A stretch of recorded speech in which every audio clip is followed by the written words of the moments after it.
Hello everyone, I'm in the exact same position as before. Neat.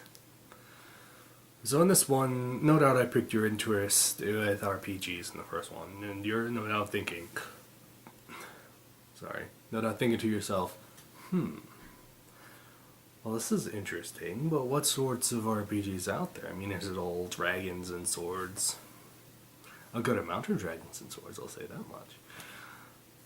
So, but there are plenty of other RPGs out there. I mean, anything you could possibly imagine. But I figured I'd cover a few and let you know my, goods and bads and all that stuff. Now, the first RPG you'll want to try is definitely, if I can grab the book here, D20. Now, the reason I suggest D20 as opposed to Dungeons and Dragons is because right now Dungeons and Dragons with 4th edition was in a weird state where they changed absolutely everything. I have playtested the new D&D Next, which is the next edition coming out. They call it Next. And it's similar to Pathfinder in many respects, which is kind of edition 3.75. If you can find Pathfinder, that's great. It's pretty easy to find. You can go to your local, Books A Million, Barnes & Noble, and you'd probably be able to find some.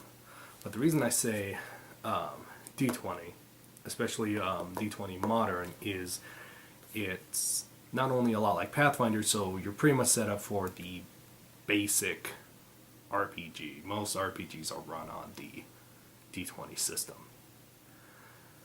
But there's a lot of stuff you can do with the D20 books that you can't do with, say, Dungeons and Dragons. Like, for example, just look at the thing. There's a dude with lightning and a shot and a machine gun, and the chick with a Spaz 12. It covers a lot of ground. You could have a campaign where it's all some sort of super secret spy thing going on. Or maybe it's, kind of like the Bureau of Paranormal Research and Defense, where you are the guy with the lightning and the gun, and you go around and you deal with bad guys. Maybe it's, kind of a horror thing with, the Elder Gods coming back from the grave. There are plenty of RPGs that cover separate ones of these, but when it comes to utility, when it comes to mashing them all together, this is what you want. Because you can do so much with this book. I've looked through the book. Granted, I haven't run a game per se of this, but I've considered it just because there's a lot you can do. Now, the big thing about RPGs is they can get expensive. This is mainly due to books cost. You can get a thing of the base collection of dice for less than $10 at a local game store. But the books is where it's at. That's where a lot of the cost comes in. Some of them are $50 a pop. So you're probably thinking to yourself, well, this is all well and good, but what can I do with, my little measly bit of pocket change? Well, I've got an answer for you, and that answer is Savage Worlds. Now, Savage Worlds has just about as much, if not more, utility than the D20 book. The reason I didn't suggest it as the first RPG is because it runs on a completely different system.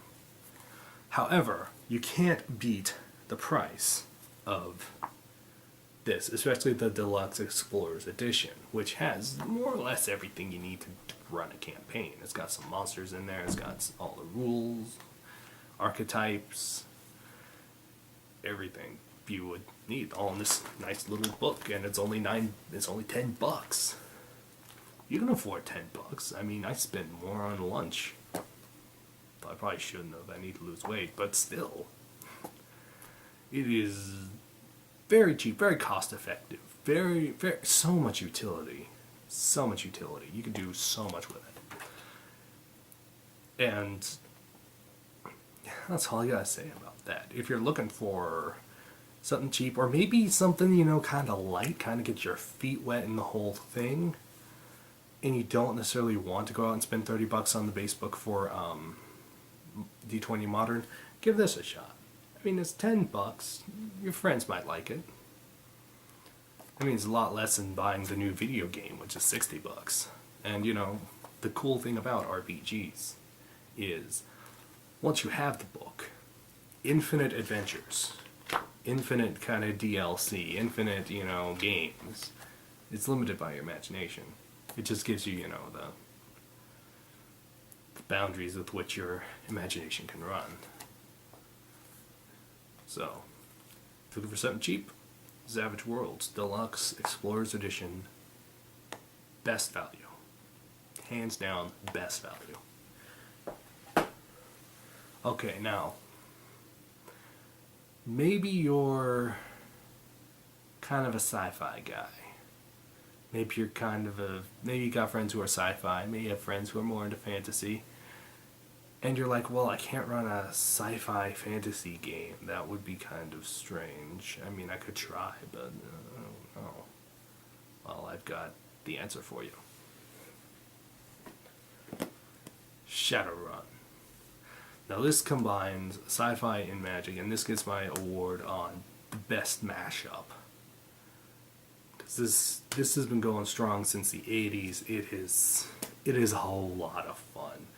Especially since you guys, while you guys are heroes, you might not exactly be on the up and up. I mean, the name, Shadowrun, and the people that are based on their name, Shadowrunners, are deniable assets. They are criminals, career criminals. And that can lead to a whole lot of fun, let me tell you. The world is also incredibly interesting. It takes place in the future, but magic has re-entered the world. There's dragons, there's vampires, there's all this stuff going on. It's awesome.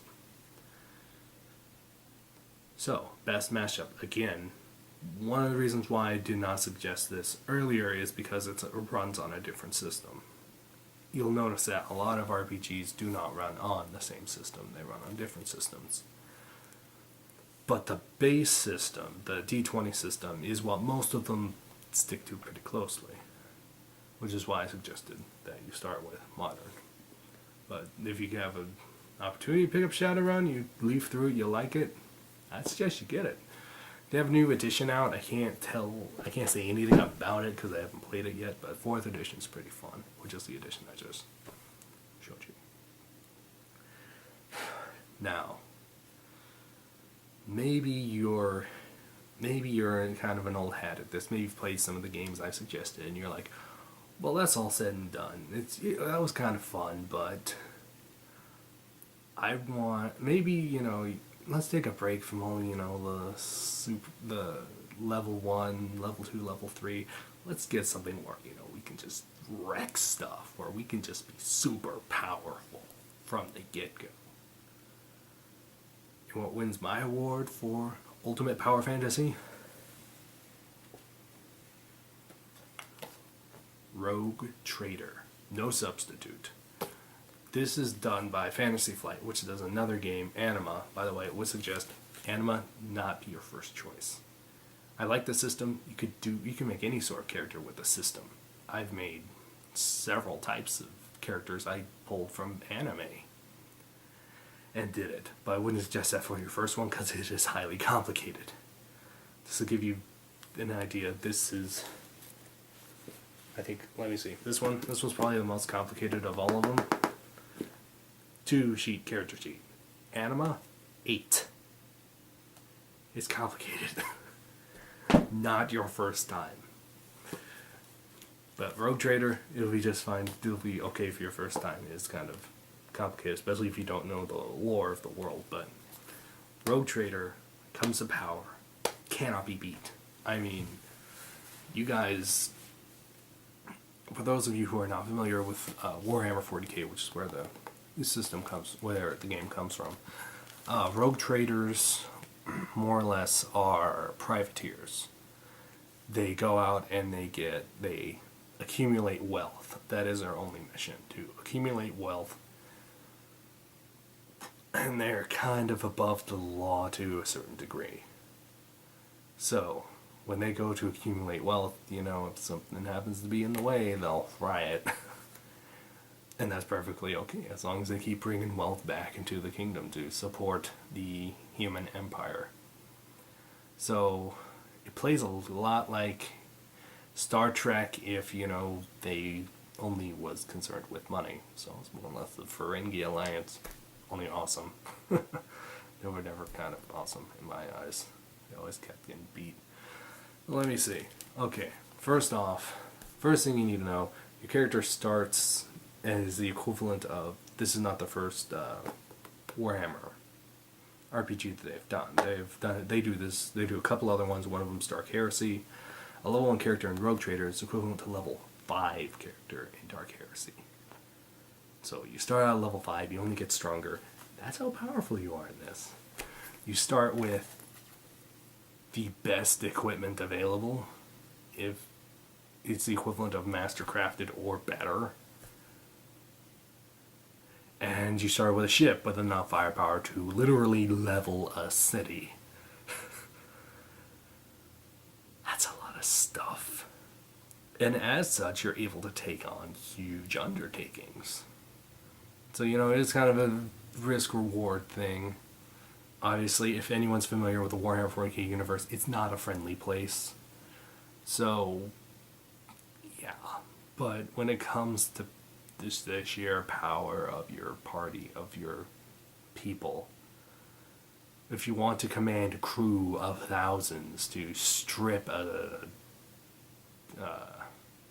destroyed ship free of anything that can be salvageable and sellable, if you want to rain death from above as as the first thing you do when you enter the system, Rogue Trader. Definitely Rogue Trader. Now, there are plenty of RPGs that I have not mentioned. There are hundreds out there. Hundreds. I mean, you can, if you want something really bad, I'm sure you're able to find it. But my hope with this video is that I kind of point you in the right direction.